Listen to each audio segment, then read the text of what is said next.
PCC अध्यक्ष गोविंद सिंह डोटासरा का जन्मदिन था। जन्मदिन के कई तमाम वीडियो सोशल मीडिया पर आ रहे हैं, जहां पर आप जब लोगों की तादाद देखेंगे कि कितने लोग केवल बधाई देने के लिए डोटासरा को पहुंच रहे हैं उनके निवास पर, तो ये देखकर लग रहा है कि लोकप्रियता की सीमा भी अब यहां आ चुकी है। और इससे आखिर खतरा किसको हो सकता है, कांग्रेस में सचिन पायलट को या पूर्व मुख्यमंत्री अशोक गहलोत को? यही आज का हमारा मुद्दा है और इसी पर हम चर्चा करेंगे। नमस्कार, मैं हूं अंकिता और आप देख रहे हैं फैक्ट इंडिया। मेरे साथ मौजूद है वरिष्ठ पत्रकार वरुण बंसाली। सर, राजनीति में किसी नेता की लोकप्रियता तब पता चलती है जब उसका खुशी का समय हो और उसका दुख का समय हो। कल डोटासरा जी का जन्मदिन था और इस उपलक्ष्य में जितने लोग वहां पहुंचे, ये देखकर जो लोग कयास लगाते हैं ना कि इतनी भीड़ नहीं ला सकते, ये नहीं कर सकते, ये देखकर पता चला कि डोटासरा जी के साथ लोग तो बहुत है, लेकिन इसका इम्पैक्ट किस पर ज्यादा पड़ेगा, सचिन पायलट या फिर अशोक गहलोत? देखिए, सबसे पहले तो ये तय करना पड़ेगा कि गोविंद सिंह डोटासरा एक व्यक्तित्व के साथ बहुत ज्यादा लोग हैं, या जिस सीट पे, जिस पद पे वो बैठे हुए हैं कांग्रेस अध्यक्ष के, राजस्थान कांग्रेस अध्यक्ष के, उनके साथ वो भीड़ है। ये सबसे पहले तय करना पड़ेगा। जी। और दूसरी बड़ी बात है कि इस शक्ति प्रदर्शन की अभी फिलहाल जरूरत क्यों पड़ी। देखिए, एक माहौल बन चुका है राजस्थान की सियासत में शक्ति प्रदर्शन करने का, और खासकर पंचायती राज चुनाव से पहले कांग्रेस में नए पीसीसी चीफ आने के वक्त से पहले ये शक्ति प्रदर्शन बहुत जरूरी है। आप देखेंगे कि अभी लगातार कई लोग शक्ति शक्ति प्रदर्शन कर रहे हैं। पीछे थोड़े वक्त पहले हम देखें तो सचिन पायलट ने स्वर्गीय राजेश पायलट के पुण्यतिथि पर बहुत बड़ा शक्ति प्रदर्शन किया था दौसा के अंदर, और जी। उसमें तमाम सारे लोग पहुंचे थे।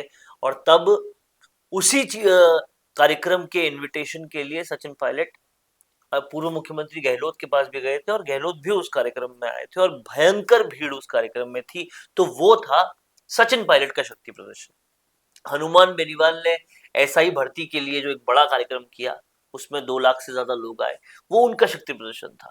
नरेश मीणा वक्त वक्त पर कई सारे शक्ति प्रदर्शन कर चुके हैं, चाहे वो जेल से निकलने के बाद पूरी रैली निकालना हो, बिना संसाधनों की इतनी बड़ी रैली निकालना हो, चाहे अमर जवान अभी शहीद स्मारक पर हो, तो उन्होंने अपना शक्ति प्रदर्शन किया। अब वक्त है कि नया पीसीसी चीफ कौन बनेगा, जब ये सवाल उठ रहा है सियासत में, क्योंकि गोविंद सिंह डोटासरा का पीसीसी चीफ बनने का वक्त जो है वो पूरा हो चुका है। जी।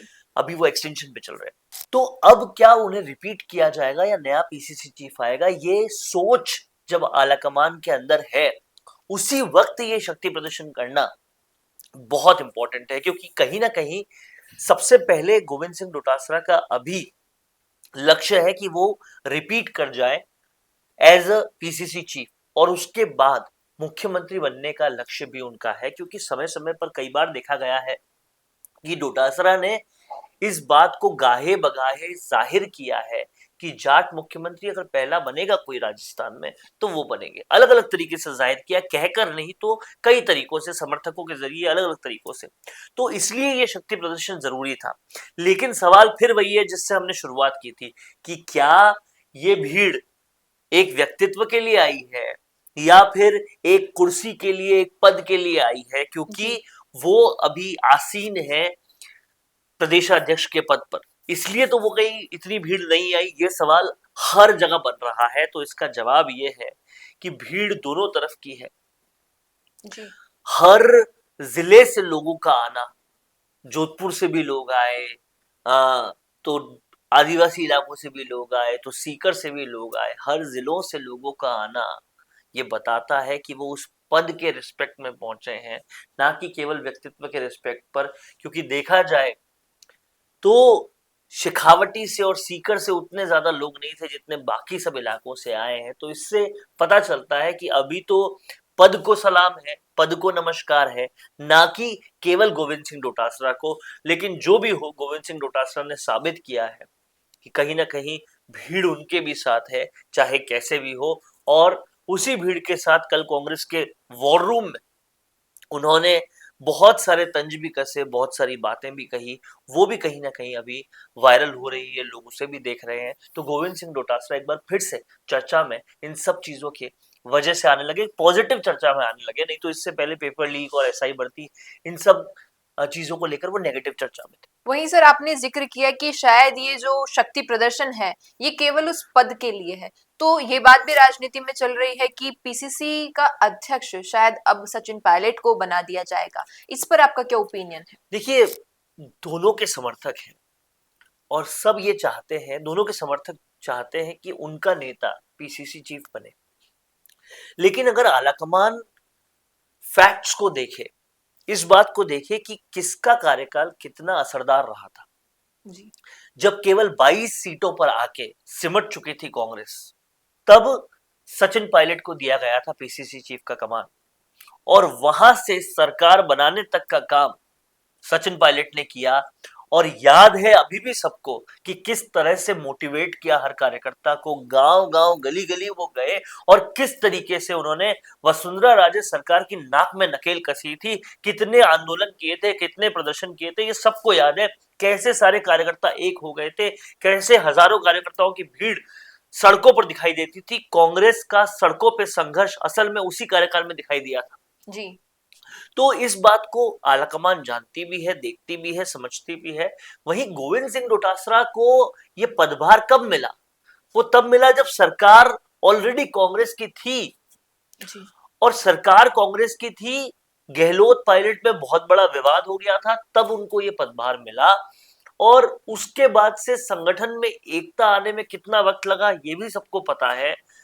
जहां से खुद मुख्यमंत्री पूर्व मुख्यमंत्री अशोक गहलोत थे, उस जोधपुर से भी संगठन पूरा नहीं पड़ रहा था, वहां पे लोग बैठकों में नहीं आ रहे थे, ऐसे बहुत सारे वाकये देखे गए।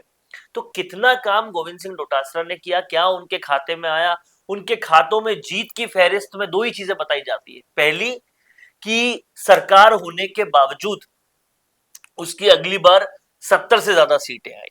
दूसरी ये कि लगातार 25 में से 25 सीटें जो भाजपा ला रही थी लोकसभा में, उस भाजपा को तीसरी बार हैट्रिक लाने से रोका और 11 सीटें लोकसभा में लाए। ये दो सबसे बड़ी चीजें उनके खाते में आती है। तो अगर उन 11 सीटों का एनालिसिस करो तो पता चलेगा कि उसमें से पायलट के हक की और पायलट की वजह से कितनी सीटें आई है। जी और अगर एनालाइज करो कि 70 से ज्यादा सीटें जो विधानसभा में आई है, उसमें पायलट फैक्टर कितना काम किया है, तो समझ में आ जाएगा कि कहीं ना कहीं सचिन पायलट का असर ही है जो गोविंद सिंह डोटासरा को भी ये दो क्रेडिट्स दे रहा है। और सचिन पायलट किसी भी तरीके से, किसी भी मानक पर ज्यादा असरदार है, चाहे वो राष्ट्रीय मानक ले लीजिए या राजकीय मानक ले लीजिए, हर मानक पे वही असरदार है। इसीलिए इंडिया गठबंधन का हर घटक, हर पार्टी उन्हीं को प्रचार के लिए बुलाती है। इंडिया गठबंधन छोड़िए, खुद कांग्रेस आलाकमान हर राज्य में उनको प्रचार के लिए बुलाती है। उनका असर तमाम सारे लोगों में, हर सर्वे ये कहता है कि सबसे ज्यादा लोकप्रिय वो है। तो अब तो आलाकमान को सोचना चाहिए कि कहीं ना कहीं सचिन पायलट का असर ज्यादा है। और जातीय समीकरण भी देखें तो सचिन पायलट को जाट भी पसंद करते हैं, गुर्जर भी पसंद करते हैं, सारी मार्शल कौमें पसंद करती है। तो सचिन पायलट से ज्यादा असरदार कोई नहीं हो सकता। हालांकि गोविंद सिंह डोटासरा भीड़ लाए, बहुत अच्छी बात है, और वहां पर विपक्ष को घेरा, वो भी अच्छी बात है। लेकिन मुझे लगता है कि एक सीट पर अगर कोई बहुत ज्यादा सालों तक बैठे तो फिर वो पार्टी के लिए नेगेटिव होता है। इसलिए अब प्रदेश अध्यक्ष चेंज होना चाहिए और सचिन पायलट को वापस से एक मौका मिलना चाहिए। जी सर, हाल ही में हनुमान बेनीवाल का एक बयान था कि कांग्रेस में 4 गुट बन चुके हैं और चारों गुट ये चाहते हैं कि मैं मुख्यमंत्री बनूं आगामी चुनावों में। तो आपको क्या लगता है कि वो 4 गुट कौन है और कौन उसमें से मुख्यमंत्री बनने की उपाधि पर सूट कर रहा है? देखिए, हनुमान बेनीवाल के हिसाब से डोटासरा, गहलोत, पायलट और चौथा गुट शायद वो टीकाराम जूली की तरफ इशारा कर रहे हैं।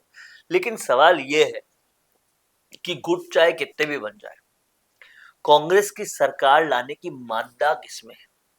षड्यंत्रों से अब तो काम चलेगा नहीं, लोकप्रियता से ही चलेगा।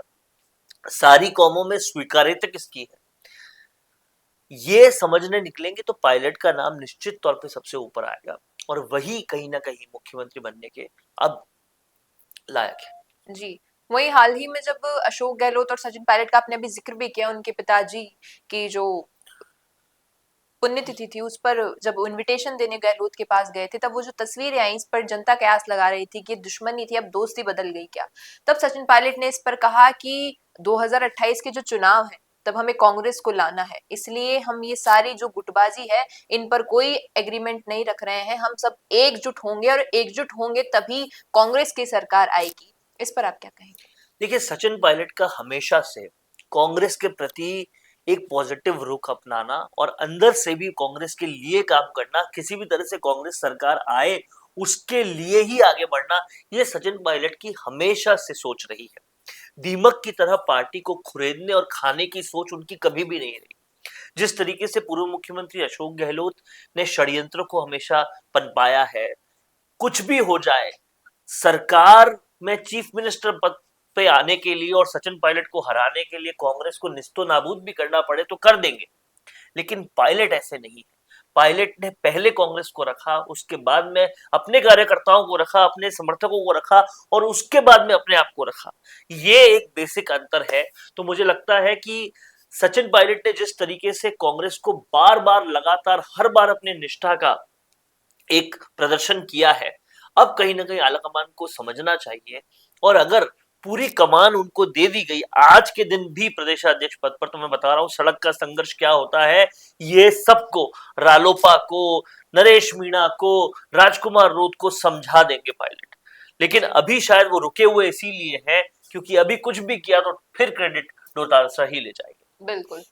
तो अब आपका क्या कहना है कि पीसीसी के अध्यक्ष के पद पर किसको बैठना चाहिए, और अगर आगामी चुनावों में कांग्रेस सरकार विजयी होती है तो कौन मुख्यमंत्री बन सकता है? बताइएगा कमेंट में। धन्यवाद, बने रहिए द फैक्ट इंडिया के साथ। बिजनेस अच्छा हो सकता है, लेकिन अगर नाम नहीं दिखा तो पहचान कैसे बनेगी? अब टेंशन छोड़िए, द फैक्ट इंडिया आपके बिजनेस को देगा वो पहचान जो पूरे राजस्थान में हर किसी तक पहुंचे। न्यूज चैनल पर विज्ञापन, पॉडकास्ट और प्रमोशन के जरिए आप सीधे 5 लाख सब्सक्राइबर और 10 करोड़ से ज्यादा व्यूज तक अपनी पहुंच बना सकते हैं। तो देर किस बात की, आज ही द फैक्ट इंडिया से जुड़िए और अपने बिजनेस को बनाइए हर घर का नाम।